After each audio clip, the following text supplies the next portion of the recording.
Hola, bienvenidos a estos Zambonios, un espacio que vamos construyendo en el intento por descubrir caminos que nos permitan entender lo que estamos siendo y cómo estamos siendo en estas sociedades tan diversas y cargadas de posibilidades. Eh, Intentaremos hoy un acercamiento a uno de esos temas que resultan de alta susceptibilidad por el nivel de afectación que experimentan, sobre todo sus defensores, que no son pocos, y que muy seguramente necesitan elementos que les permitan revisar un poco esa bandera que enarbolan. Se trata de la neutralidad. ¿Qué es eso que denominamos neutralidad? Esa idea extraña que de a poco ha sido enarbolada como bandera y cada vez va cobrando más fuerza.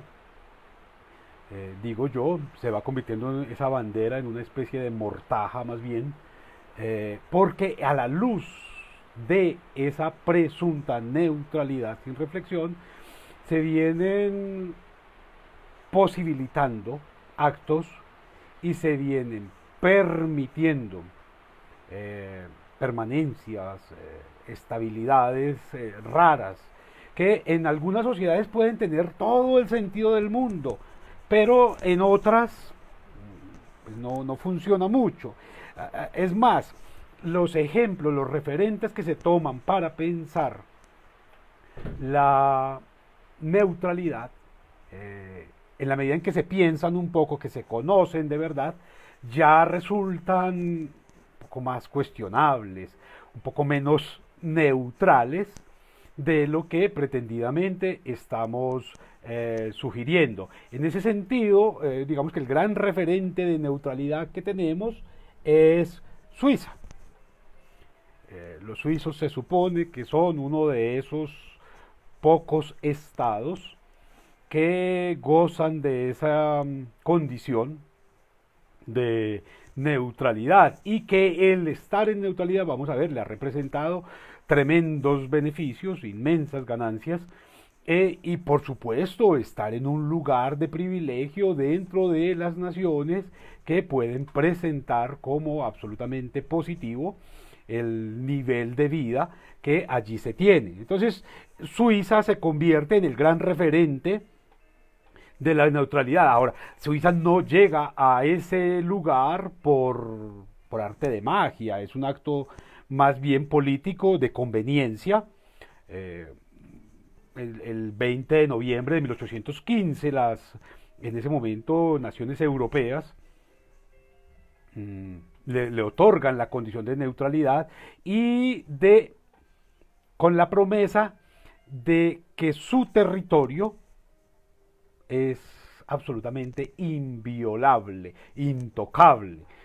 Entonces, empecemos por allí, intentar pensar en esa presunta neutralidad para un pedazo de tierra, una finca eh, cargada de sangre, de ríos de sangre, de muertes, de masacres, como Colombia, pues es primero que nada idiota.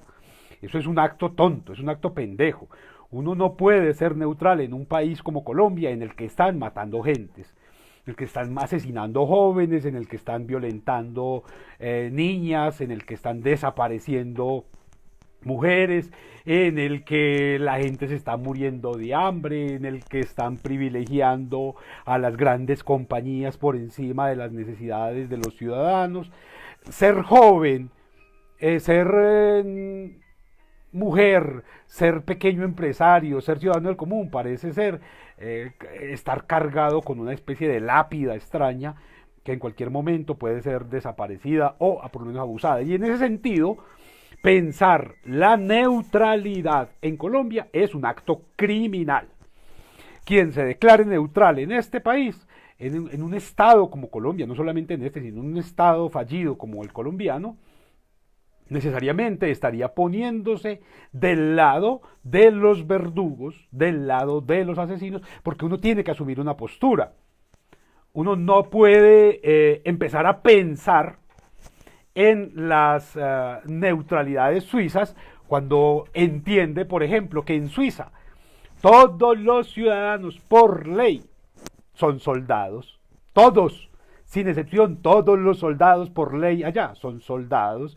Es decir, desde los 19 años usted recibe un adiestramiento militar, tiene que tener por ley un fusil en su casa, cuchillo de guerra, máscara antigas, y todos los ciudadanos tienen que demostrar que tienen un refugio antiaéreo al que pueden acceder de manera fácil desde sus casas. A ver dónde está la tal neutralidad allí. Es un Estado que defiende unas condiciones de existencia que benefician a sus asociados, y eso es una maravilla. Eso deberían hacerlo todos los estados, beneficiar a sus asociados, en lugar de beneficiar a unos pocos privilegiados. Entonces, pensar neutralidades aquí es una idiotez, un acto criminal, ¿cierto? Intentar, por ejemplo, pensar lo que representa Suiza en términos económicos, en términos políticos. Pensemos que Suiza no llega a convertirse en la gran referencia de neutralidad, sino a través de unos procesos absolutamente drásticos. Suiza es, primero, hoy es el gran referente de competitividad mundial en el mundo. El primer país en el escalafón de competitividad mundial en el mundo es Suiza. El segundo es Singapur, el tercero es Estados Unidos. Y eso es precisamente el resultado de la administración en beneficio de sus propios ciudadanos, que tienen unos derechos políticos que son absolutamente maravillosos. Piensen ustedes que la presidencia en Suiza, para que nos entendamos en términos reales en relación con esa neutralidad, la presidencia en Suiza dura un año. No 4, no 6, no 8. Un año. Y el presidente no es autónomo, sino que hace parte de unos pares de 7, un grupo de 7, que están en la obligación de poner en duda cualquiera de sus decisiones, de someterla a juicio, de someterla a escarnio. Y en esa medida se evita cualquier marco de corrupción allí. Eso es una cosa, allí sí uno puede empezar a pensar en neutralidades. Es posible pensar la neutralidad en un estado como el suizo, por ejemplo, en el que la ciudadanía puede impugnar cualquier decisión del Ejecutivo por la vía de 50.000 firmas. ¿Cierto? El Congreso suizo establece una norma que no le gusta a la población, se recogen 50.000 firmas antes de que pasen 100 días de haber sido promulgada esa norma, y la norma es derogada. Es la población por sí misma y no por un Congreso corrupto, asesino y cargado de narcotraficantes, defensores de paramilitares. Es la ciudadanía la que con 100.000 firmas obligaría a la transformación constitucional. Y sin embargo, vamos a ver en el caso particular de Suiza, tiene la segunda constitución más vieja del mundo, es la de Suiza. La primera, en términos republicanos, es la de Estados Unidos. La segunda es de 1848. No se les ha ocurrido nunca cambiarla por viejita. No se les ha ocurrido nunca transformarla, que para vincularnos con el neoliberalismo, ¿no? Hicieron todas las transformaciones sociales, políticas, culturales, económicas.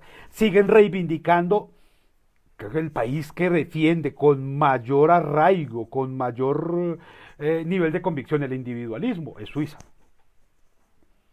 Y no se les ha ocurrido cambiar esa constitución de 1848. Para nada. Ellos nunca se les pasará por la cabeza, porque han logrado que esa constitución sea simplemente un referente de acción ético, ciudadano y de bienestar común. Allí hay un asunto que tendríamos que empezar por revisar cuando pensamos en hablar de neutralidades, ¿cierto? Ahora, ¿cómo se constituyen ellos? Todo ese Estado suizo, ustedes lo sabrán, tanto que hablan en este país de neutralidades. Bueno, pensemos un momento. Neutralidad en un país como este ha sido confundido con una figura más grave todavía, que es la de votar en blanco, que es la de ponerse del lado de los asesinos, porque todo aquel que votó en blanco tendría la obligación ética y moral de ir y pararse frente a las víctimas de las masacres, a ofrecerle excusas, a presentarle el pésame, porque ese voto en blanco contribuyó en gran medida a que el gobierno estuviera constituido hoy por esta caterva de corruptos, de asesinos, de criminales, de paramilitares, que están más preocupados porque no se quiebre Avianca, una empresa foránea, porque no metan a la cárcel al que está probadamente con toda su familia, hermanos, cuñadas, sobrinas, primas y ahora hijos, que es un delincuente, que no lo vayan a meter a la cárcel, que pobrecito el anciano miserable, corrupto, que por pensar en el beneficio de la sociedad en general, de los campesinos, de los empresarios, de los microempresarios. Aquí se cacarea tremendamente, es que la pequeña y mediana empresa y la economía naranja, y aquí lo que hay realmente es una economía de sangre, ¿cierto? Aquí no se matan solamente jóvenes y mujeres, sino que se asesinan empresarios, se criminalizan microempresarios. Miren ustedes cómo se comporta la policía, por ejemplo, frente al rebuscador que sale a vender aguacates, que sale a vender empanadas, que sale a vender chanclas a la calle en procura del pan para sobrevivir. Ahí, ¿quién puede ser neutral frente a ese? ¿Es que acaso la policía aquí es neutral o qué? ¿Que acaso la policía aquí cumple la función idílica de bajar los gatos de los árboles, de ayudar a cruzar las calles a los ciegos y a los viejitos? No, aquí la policía está para maltratar ciudadanos, para acosar vendedores, ¿cierto? Para perseguir jóvenes, para piropear muchachas, ¿cierto? Para maltratar a todos los indefensos, que porque no tienen una cédula a la mano, o que porque salieron a la calle, porque no tienen un pedazo de trapo en la boca. Ahí no se puede hablar de neutralidad, no, la neutralidad compromete reconocimiento de procesos absolutamente graves. Caso particular, y por eso vuelvo sobre el caso suizo, que es el que más se endilga cuando se procura hablar de neutralidades. Suiza es el resultado de una historia absolutamente violenta, por lo menos hasta el siglo XIX, los mercenarios más sanguinarios que existieron fueron los suizos. Y no solamente los mercenarios, ¿cierto? Sino, además, los asesinos, los soldados.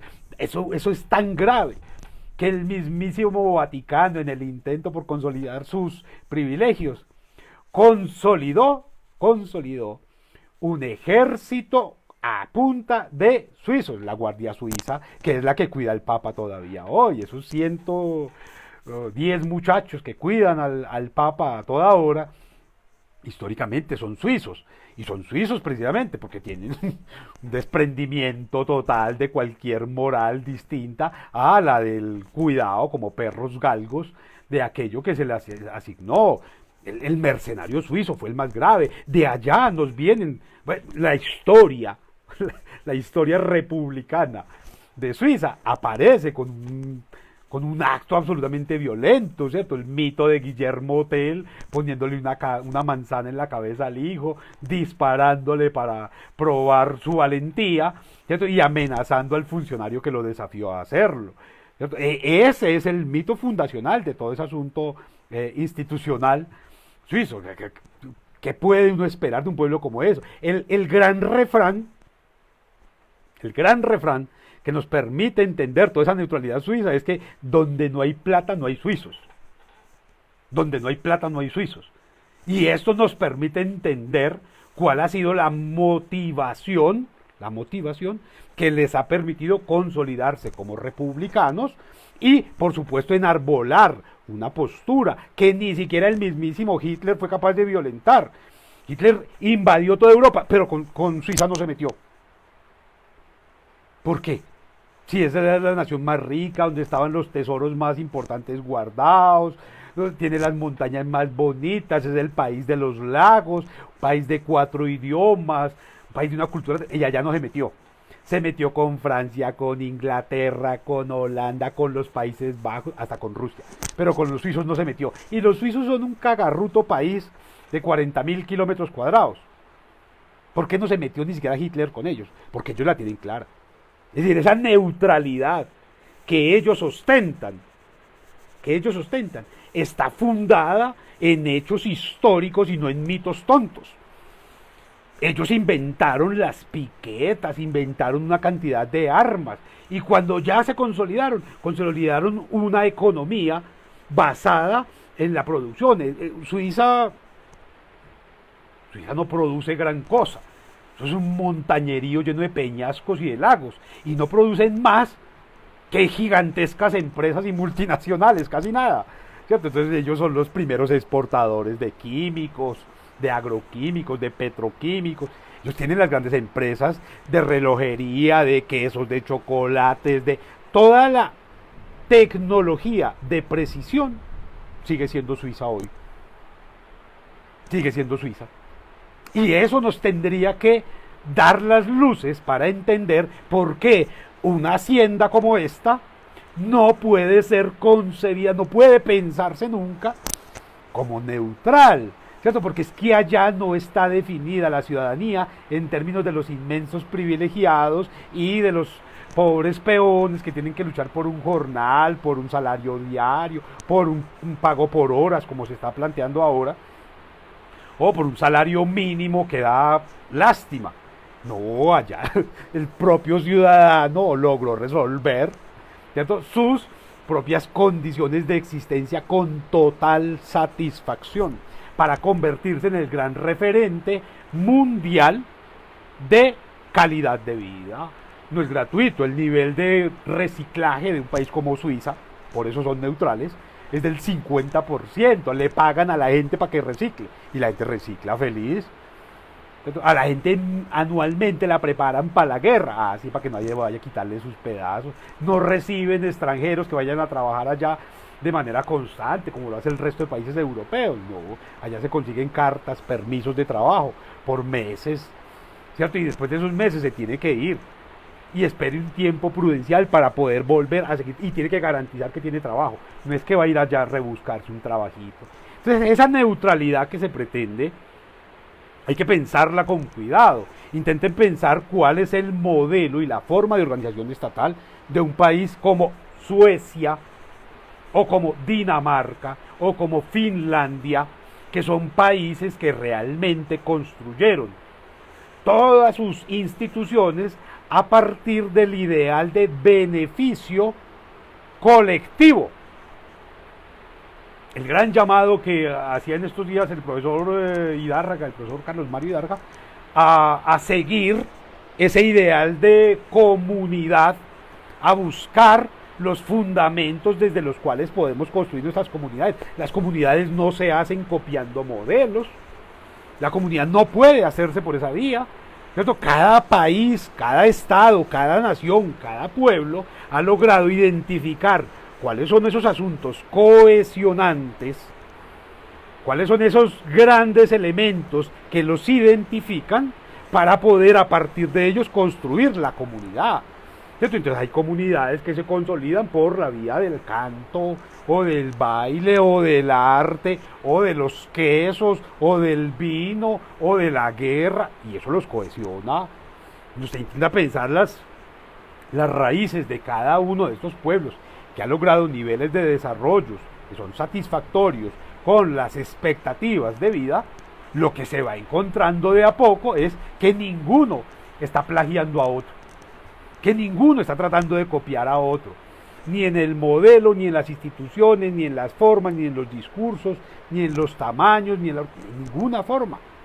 Cuando usted intenta copiar el modelo del otro, no puede ser independiente, no puede ser autónomo, y por supuesto no puede enarbolar instituciones propias que garanticen las expectativas de sus propios asociados, o de sus propios familiares, o de sus propios ciudadanos. Uno no puede, quizás el ejemplo más bonito que uno puede entender para entender este tipo de cosas, para poder acercarse, es la propia familia. En la medida en que usted desarrolle su propio modelo de familia, sus propias formas de organización, sus propias formas de castigo, sus propias formas de premiación, de desarrollo, su familia es una familia plena, tranquila, segura, acomodada. Pero cuando usted empieza a copiarse y cree que su familia es una familia gringa porque la vio en televisión, o es una familia francesa porque está copiando una película, o algún chisme que le contaron, o es una familia española porque rememora lo que le cuentan algunos cronistas deportivos, su familia es un fracaso, su familia es un abandono total, ¿cierto? Es una sucesión ahí de locuras que nadie es capaz de asumir ni de entender, precisamente porque está copiando modelos para imponerlos a una humanidad que reclama sus propios orígenes, sus propias raíces, como las familias, los colectivos, las instituciones, las escuelas, las universidades, tienen que tener una personalidad propia y por supuesto los países, los estados y las naciones, mucho más. Entonces intentar pensar esa neutralidad, lo primero que compromete es ser mayores de edad. Ser mayores de edad como ciudadanos, pero también como estados, un estado que sea capaz, pongámoslo en términos operativos, un mayor de edad es aquel que es capaz de asumir sus decisiones, de asumir sus responsabilidades y de responder por sus decisiones. Eso es un mayor de edad. Eso no tiene nada que ver con los 18 años ni con los 21 años en algunos otros estados. Esto no tiene nada que ver ni con la menarquía de las mujeres en algunos pueblos indígenas. Esto tiene que ver con la capacidad de hacerse responsable del sí mismo y, ¿cierto? Y asumir que cada decisión compromete obligaciones, compromete derechos, compromete posibilidades, compromete una sucesión de confrontaciones con uno mismo y con los demás. Ahí se es mayor de edad. Es decir, cuando el Estado colombiano sea mayor de edad, y se supone ya, según la última constitución, que tiene 30 años, ese Estado, un Estado de 30 años, que todavía, como en las familias colombianas, vive con los papás, ¿quién responde por el Estado colombiano? Vean, les pongo dos ejemplos para que nos entendamos. Por este Estado responde el Banco Mundial, que es el que paga las cuentas. A usted le toca trabajar todos los días para pagarle al Banco Mundial, pero el Banco Mundial que paga las cuentas a través de créditos, de préstamos, de empréstitos. Pero además, más grave todavía, es ante los Estados Unidos, es a los Estados Unidos a los que se mandan a los delincuentes. Se portó mal, llévelo para donde el vecino de Estados Unidos para que lo castigue. Pero ahora, se portó mal, llévelo para donde el vecino de Estados Unidos para que él organice toda una estrategia mediática para defender al gran criminal. Entonces, ni traemos al que se portó mal, que además él lo reconoció, lo asumió y todo el mundo lo identifica. Toda la sociedad sabe quién es el fundador de los paramilitares, está allá. Entonces, que traigan lo que no, que llévenlo para otro país, llévenlo para otro vecino que lo castigue. Y ahora el mismo criminal pide, no, por favor, no me lleven para mi casa, déjenme de los vecinos que se come más bueno donde los vecinos. Y ahora, los hijos del gran paramilitar haciendo campañas, pagando empresas allá para que le limpien la imagen al papá. Es un Estado que representa de manera fidedigna cómo se comportan las familias en este territorio, ¿cierto? Siempre cuidando que el otro no se dé cuenta, alcahueteando, tapando, escondiendo, imponiendo, castigando al más débil, buscando una criada para que limpie el baño porque la gente de la casa no es capaz de limpiarlo, haciendo el aseo a escondidas, pidiendo prestada la vajilla porque llegó la visita, bajando a los hijos de la cama para poder montar en la cama el que llegó de visita. Así mismo se comporta este Estado. Entonces este Estado le quita la comida a los campesinos para dársela a las multinacionales. Le quita la tierra a los campesinos que están produciendo para dársela a 4 apellidos, porque es que esos apellidos son muy importantes. Y este Estado pide fiado para poderle dar de comer a otros, ¿cierto? Entonces tiene que comprar café para poder cumplir con las cuotas de exportación que estableció hace tanto tiempo.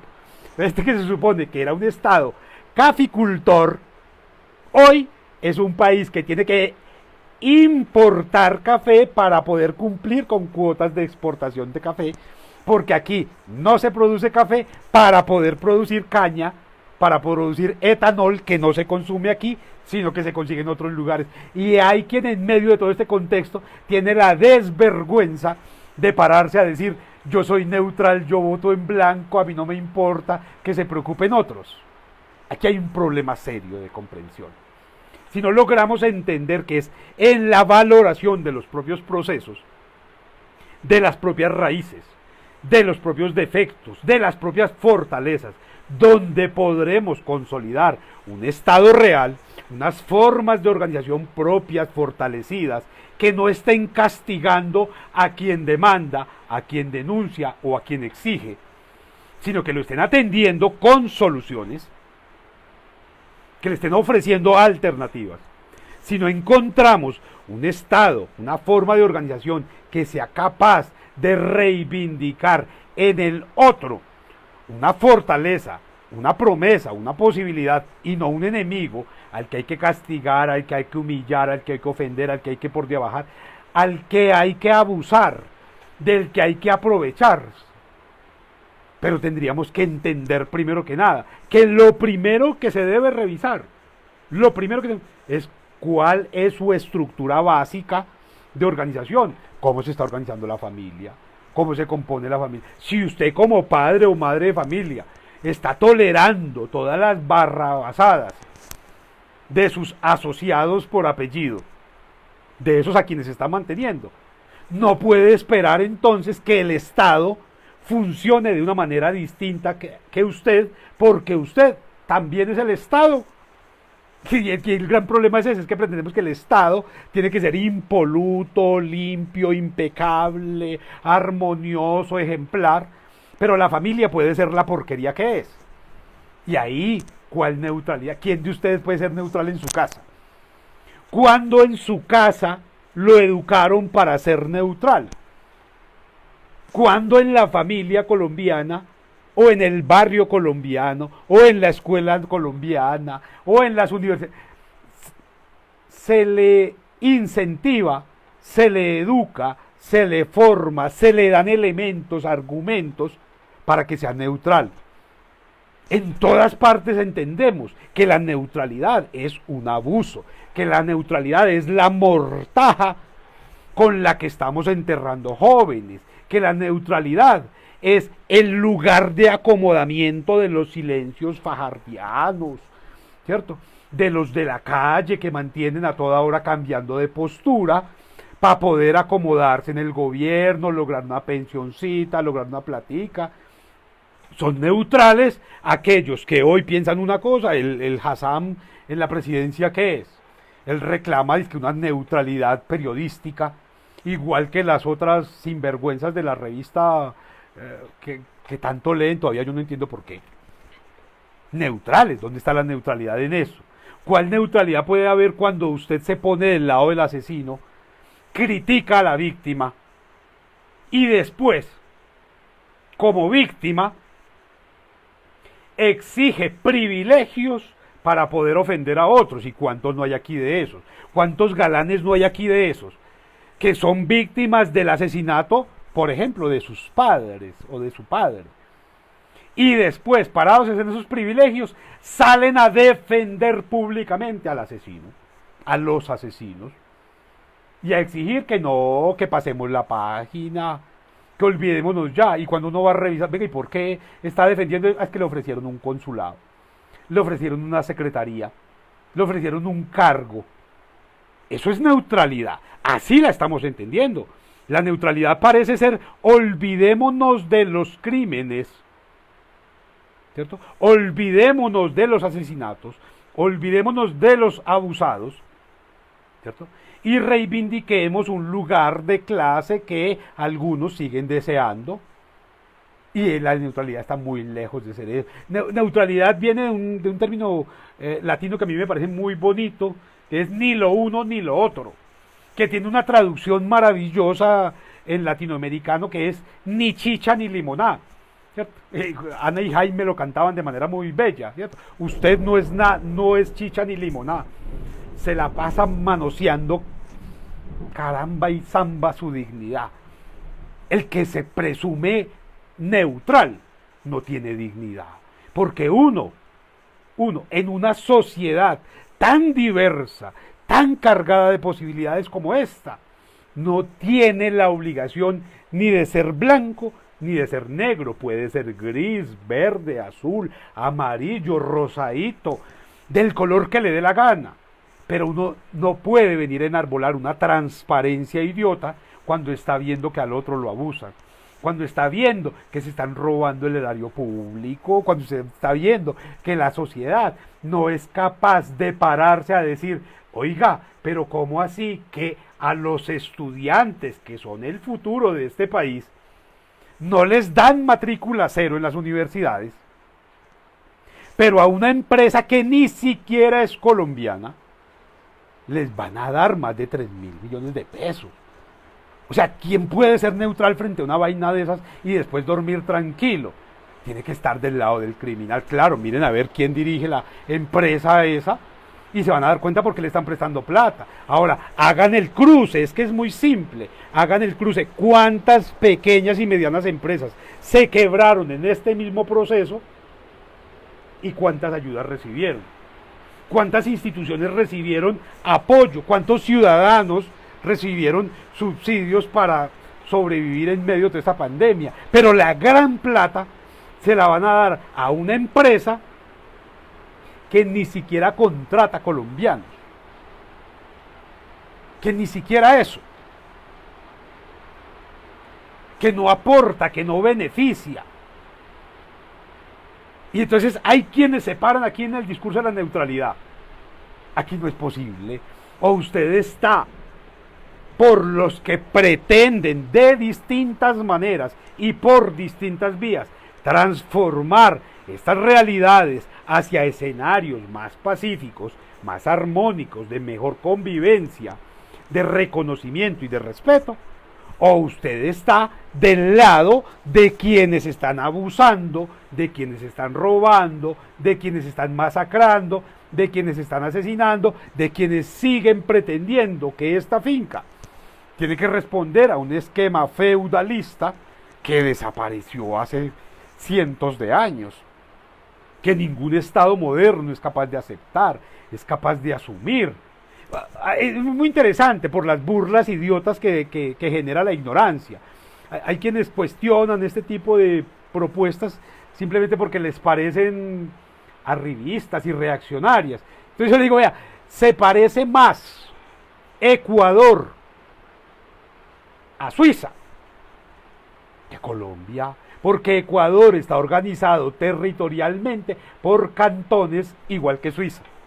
Por lo menos allí fueron capaces de reconocer las diferencias y establecer condiciones que les permitieran administrarlas de manera más adecuada. Pero aquí, ¿cómo está organizado esto? Hasta la Constitución del 91 había una diferenciación rarísima.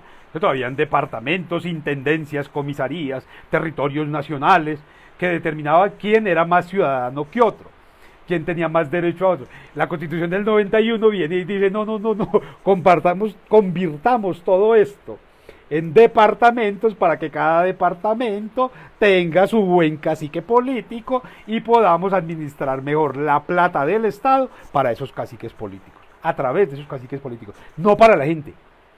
No para la gente.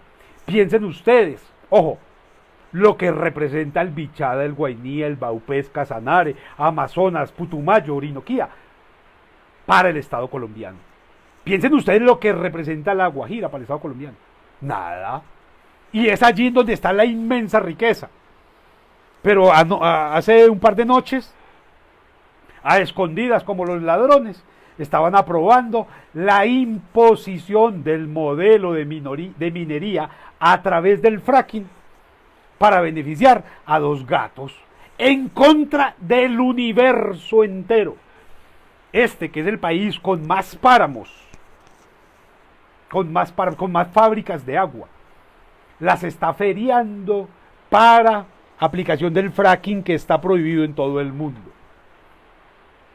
Usted es indiferente ante eso, usted es neutral ante eso, ante la posibilidad de que un miserable se esté robando el agua, no de su casa solamente, ni de sus vecinos, sino del planeta entero, para sacar 3 barriles de petróleo para regalárselos a una economía que cada vez más exige transformaciones de fondo en las formas de uso de la energía. Este que es un país cargado de montañas, de valles, de nevados, no ha sido capaz de explotar todavía la energía solar, la energía eólica, porque esa sí es gratis, porque esa beneficia a todo el mundo. Y sin embargo, ese que se va a beneficiar se para y dice con un descaro, con una cara de asesino espantosa: yo soy neutral, yo no me meto en política, a mí no me gustan esas discusiones. Pero después corre a hacer fila cada vez que le dicen que hay subsidios para gente que se reproduce sin tener los medios, para gente que no se piensa, que hay subsidios para que no trabaje, y subsidios falsos además. Dense cuenta lo que pasó con los subsidios que creó el gobierno Santos, esas familias en acción, esos campesinos en acción, jóvenes en acción, entonces pocos en acción que en realidad son un poco de inactivos, porque en realidad no se están generando oportunidades para que potencien sus inmensas capacidades, sus tremendas destrezas, sus gigantescas habilidades, sino que se les está castigando cada vez que se les demuestra que están creciendo. Entonces usted está convirtiendo un pequeño negocio en un negocio un poco más grande, y si no le mandan a los muchachos para que le cobren a las vacunas, entonces le mandan a la DIAN para que lo llene de impuestos, ¿cierto? Entonces el único país del mundo que tiene que pagar casi que el 70% de lo que produce en impuestos sin recibir beneficios es este moridero de los neutrales. En otros países, por supuesto que usted paga impuestos, y paga 50, 60 y 70% de impuestos. Pero usted tiene un nivel de vida espectacular, tiene seguridad, tiene comodidad, tiene educación de alta calidad, tiene una salud garantizada, tiene alumbrado, tiene calles pavimentadas, tiene carreteras, por lo menos para moverse. Pero aquí no, aquí nada de eso, y sin embargo es el país con la carga impositiva más alta a nivel de pequeñas y medianas empresas. También el de mayores exenciones a las multinacionales. Y sin embargo usted es neutral frente a eso. Es el país que más peajes y más costosos tiene en toda la América, en todas las Américas. Este es el país que más peajes y más costosos tiene. Y tiene de las peores redes viales que se pueden encontrar en las Américas. Y entonces uno dice, bueno, ¿qué está pasando aquí? ¿Por qué neutralidad? ¿De dónde es neutral usted? Vea, si a usted en la escuela, en los primeros grados, le hacen el examen de antineutralidad muy temprano, cuando le preguntan, ¿usted a quién quiere más? ¿A su papá o a su mamá? Y ahí le están diciendo, usted no es neutral. Usted tiene que tomar decisiones afectivas. Usted no es que yo me quiero quedar soltero. No, a usted le toca casarse.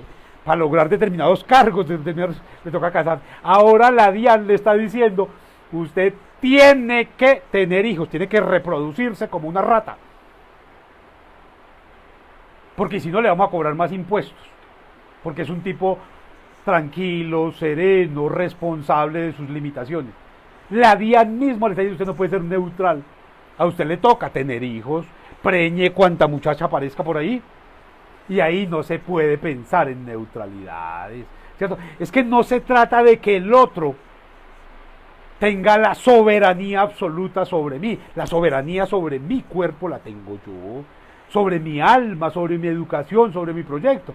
La tengo que tener yo en el elaborado amplio de que vivo en comunidad, de que respondo, por supuesto, a un orden legal, a un orden normativo, a un orden ético, a un orden tradicional y a un orden cultural. Yo estoy inmerso en todo eso.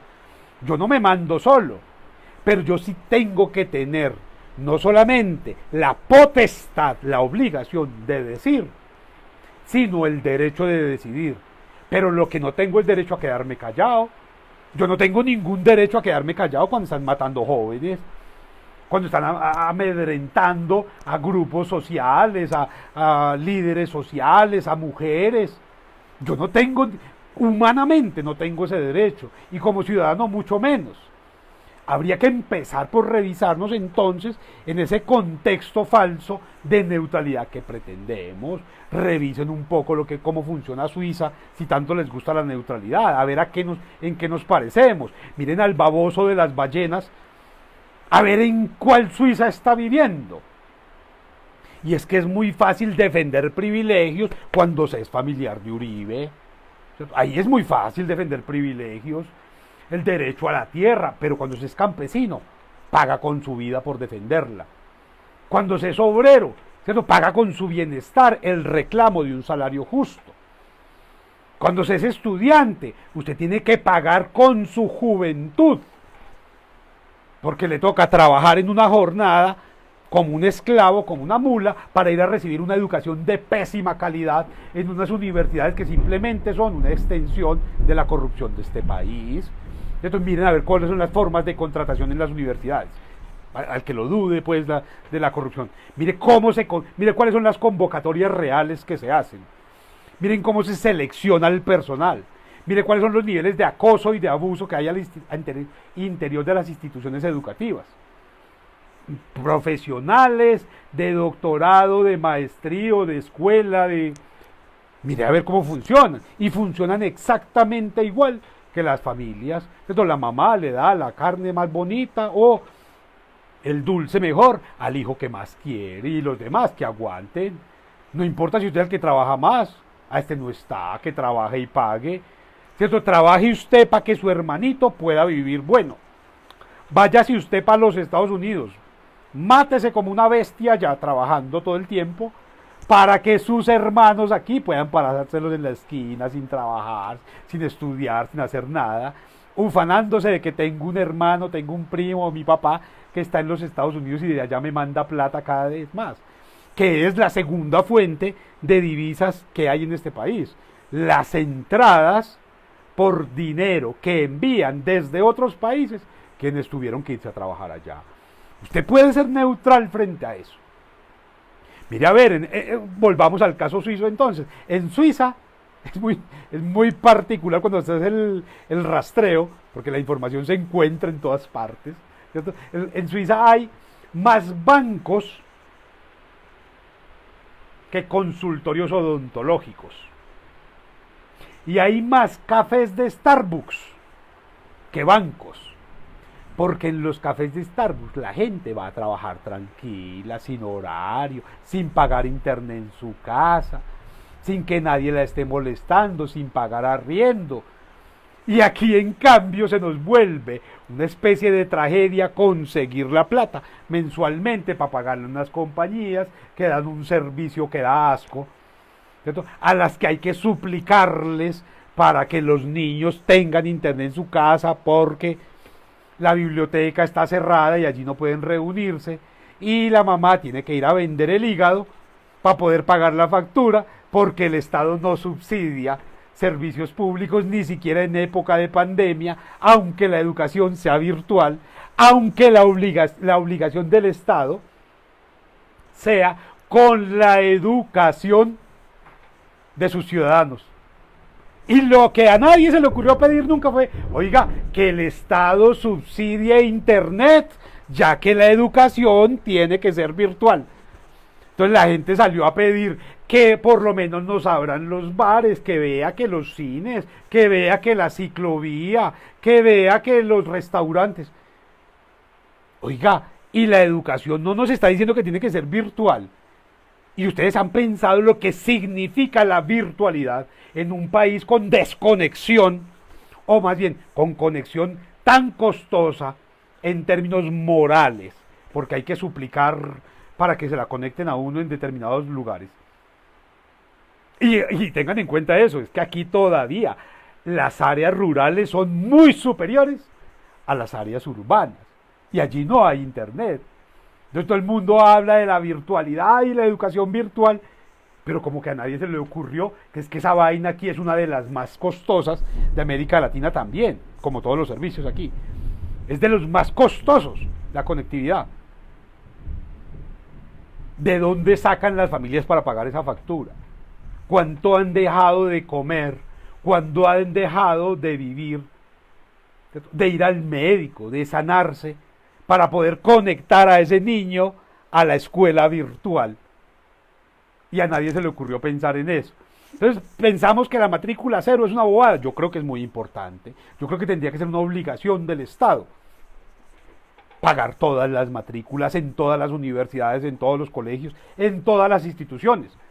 Es que el primero que va a ganar con que los ciudadanos se formen, se eduquen, se capaciten, se vuelvan competentes, es el Estado mismo. Entonces el Estado se encargó, fue de formar una porquería como los Andes, otra como la Javeriana, universidades que no las pagan sino con sueldo de mafioso. ¿Quién decentemente puede pagar 15 millones de semestre por un estudiante que va únicamente 16 semanas? Semestres de 16 semanas, o sea, está en el engaño, está en el título. Frente a eso usted puede mantenerse neutral.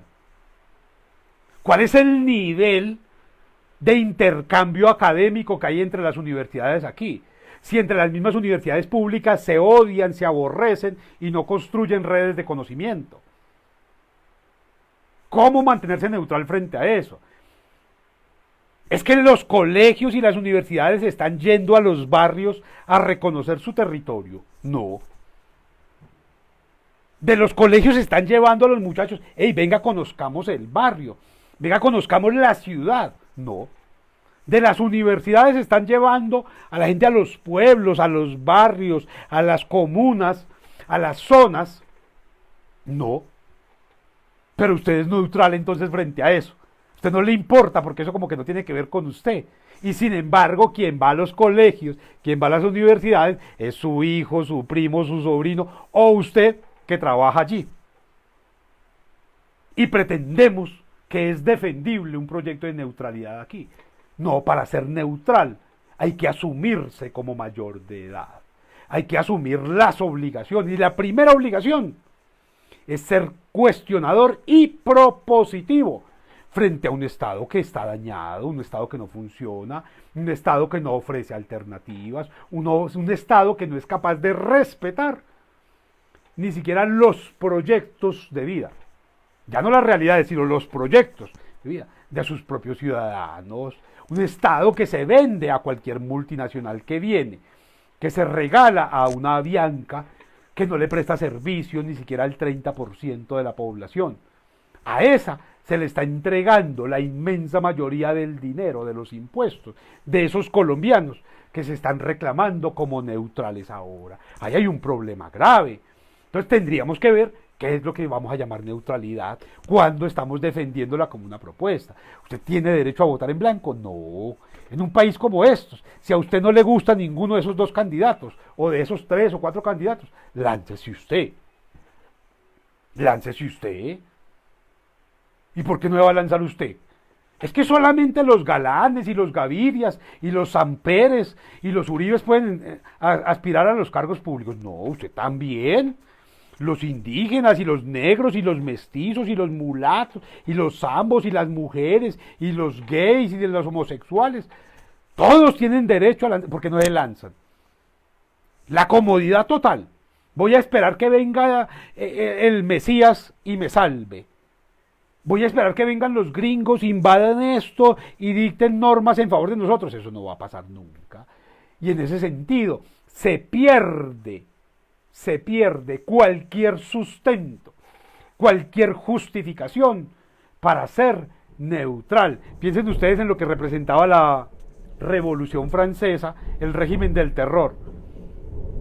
Quienes iban a contemplar las decapitaciones en la guillotina no eran neutrales, estaban apoyando al monarca que era el que guillotinaba, o estaban apoyando al gran tirano que era el que guillotinaba.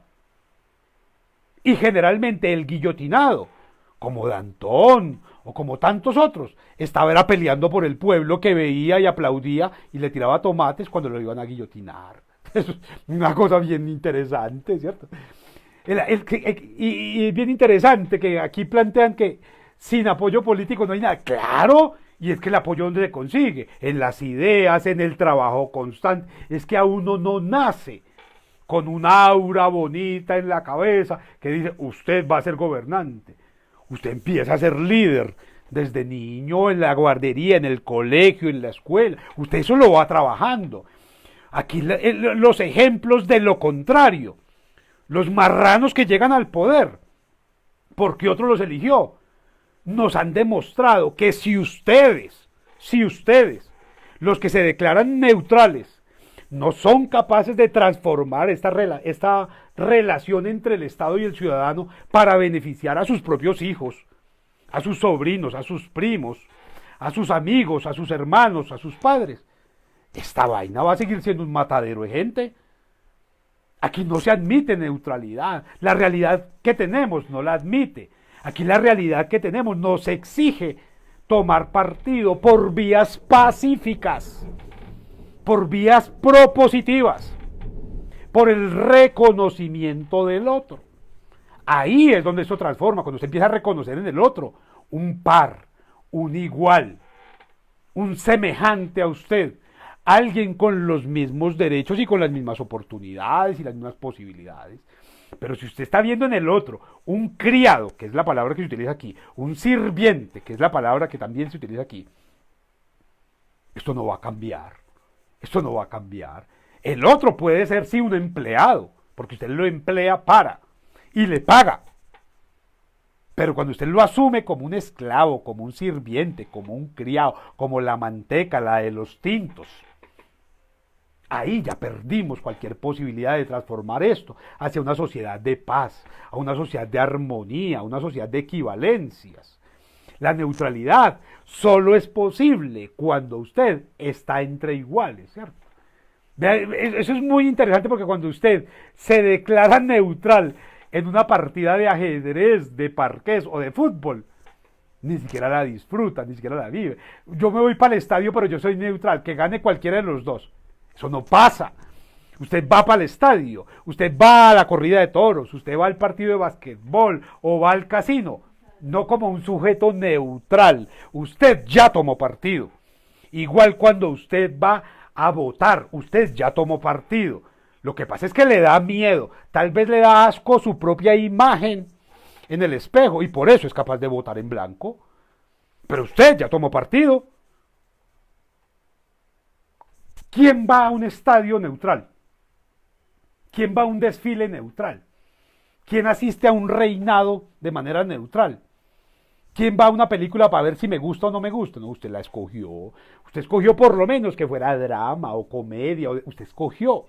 Usted ya tiene la decisión tomada. ¿Por qué ese temor a verse defendiendo el proyecto que tanto le interesa? A mí me interesa el proyecto de paz. A mí me interesa un proyecto de transformación por la vía del arte, de la educación, del reconocimiento, de la cultura, ¿cierto? A mí me interesa eso, y es lo que trato de hacer todo el tiempo, en mi discurso, en mis tareas, en mis obligaciones, en mis compromisos. Asumo siempre una postura, yo no me pongo en neutral, agachar la cabeza para pasar como el burro, no. Esa es la que hace el criminal, el asesino, el sicario, intenta pasar como Pedro Navaja, ¿cierto? Sin hacer a la carrera, pero sin ruido cruza la calle. Ese es Pedro Navaja, eso es Pedro Navaja, y esos son los que se van a ver ballenas en medio del conflicto. Cuando el país está necesitando que se sienten posturas, usted tiene la obligación de sentar posturas, y si no, porque usted no respeta, no quiere a su familia, no quiere a su futuro, no quiere sus ideales, no quiere a sus hijos. Ahí es donde tendríamos que pensarnos mínimamente en ese asunto de la neutralidad. Muy bien, hasta aquí estos ambonios por el día de hoy. Ya nos volveremos a encontrar tratando de entender caminos para asumir esto que estamos siendo en sociedades tan diversas y tan cargadas de posibilidades. Les agradezco por haber estado allí, por sus comentarios, por sus ideas. Ya nos volveremos a ver. Feliz resto de jornada.